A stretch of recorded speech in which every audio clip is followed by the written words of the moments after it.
This video is a continuation of the assignment method. As I pointed out in the earlier video, 15.6 is a little bit more complex in that we don't get at an easy solution after evaluating it by the row and then the column. And I think it's helpful also that you see that, a different set of data here. So here we have a consulting firm. They have these 4 employees and they've been asked to consult in these 4 areas. So once again, we have a balanced table. So we're looking for 4 solutions. If we had less areas to look at, we would look at that, and we would just assign the first 3 employees to those 3 areas. Or if we had only 3 employees, we would assign the 3 employees we had to those first 3 areas that were the cheapest, and then we'd go back and look at the last areas separately. But in this case, we need 4 solutions because we have a balanced table. Otherwise, it's the minimum of each of the dimensions. So you compare the dimensions and know how many solutions you need to come up with. This one's interesting also because they give the data in an unusual way, and it ends up being the same, which is interesting because of the numbers that are involved. These are given in minutes. So Chris takes 80 minutes, would take 80 minutes to do the marketing project. It looks like Steve could do the marketing the fastest in 20 minutes. And so these are listed in minutes, but they want this actually evaluated from a cost standpoint, not a minute standpoint. We could evaluate by minutes, with that person being the lowest minutes. Or if we paid these people differently, maybe that would come into play. But what's interesting is that they're paying all of these $60 an hour. So we're not paying them different rates. That would then make this data very different. But what you'll find, let me give you an example here, is that, so let's say Chris in operations, he works 125 minutes. And so we divide that by 60 to get that into hours, and we times it times $60. That's the key, is that because we're paying $60 an hour and there's 60 minutes in an hour, it actually ends up, you'll see the answer is $125. So actually we didn't need to really do a conversion at all. Even though the table says these are in minutes, they're actually can also be then converted to dollars because we're paying $60 an hour. And so if you divide these by 60 to figure out the number of hours and multiply them by 125, you wind up with, or divide them by, or multiply them by 60, you end up with the same answer. So easily conversion from minutes into dollars. So let's go ahead and do the assignment method.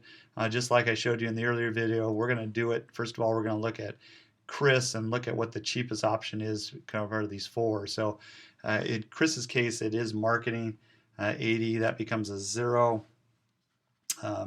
This one would become 40 then. That's what's left, 120 minus 80. This becomes 45, and this one becomes 60. So Chris is the fastest on marketing, then on down the line, finance, operations, he's the slowest on human resources.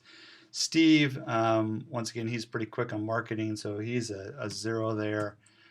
So this one would leave, let's see, this is going to leave 80, 95 left there. This would be 125 and 140. So 160 minus the 20. So Juan, the lowest here, looks like 40. Looks like everybody's short on the marketing. Think about what we're doing here. We're going to easily have a marketing solution, but we need to look at some of the other ones. 40, that leaves 60. This would be 45, and this one would be 5. And then down here, Rebecca, it looks like we finally have somebody on operations. Operations is going to be, Rebecca is the lowest at 25 minutes. So that becomes a 0. This is going to be a 50.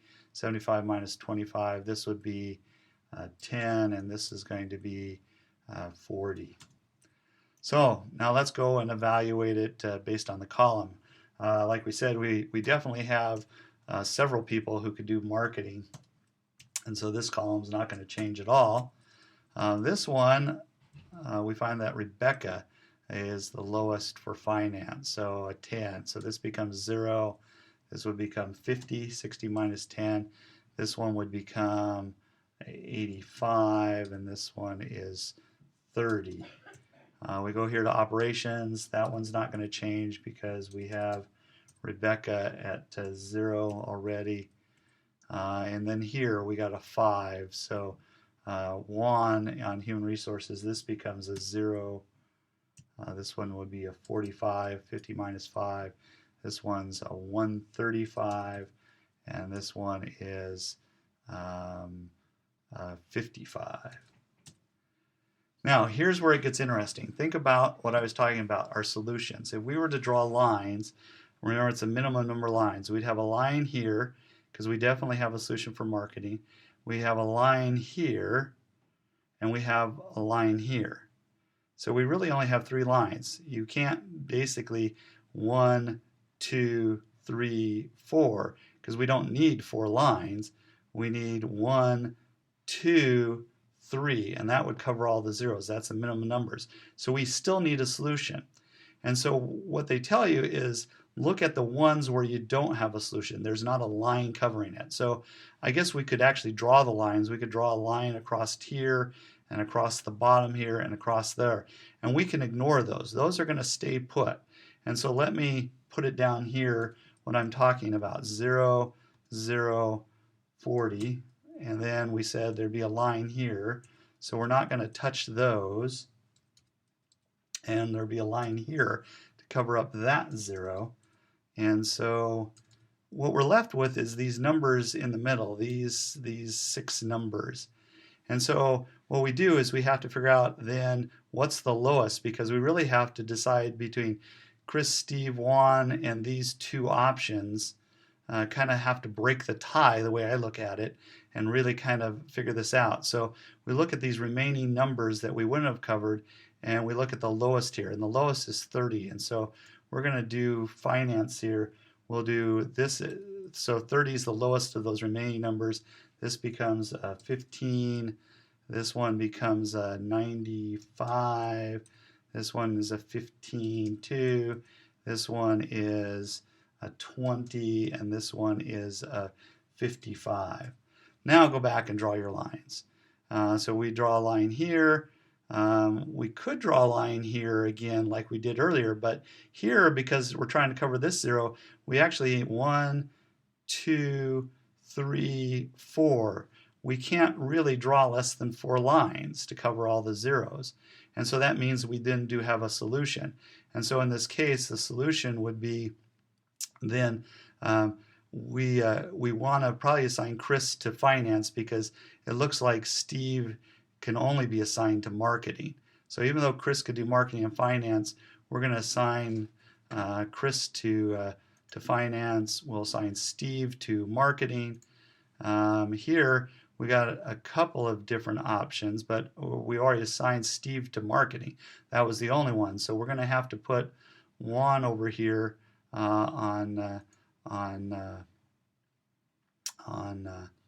human resources, because that's the best option for him.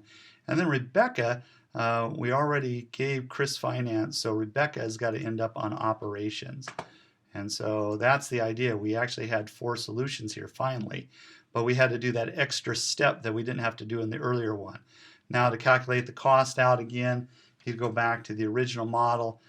So Chris, 120 minutes, but divided by 60 times 60, we pay $120 plus Steve, we're going to pay $20 to do the marketing. Juan, we're going to pay $45 to, and Rebecca, we're going to pay $25 to.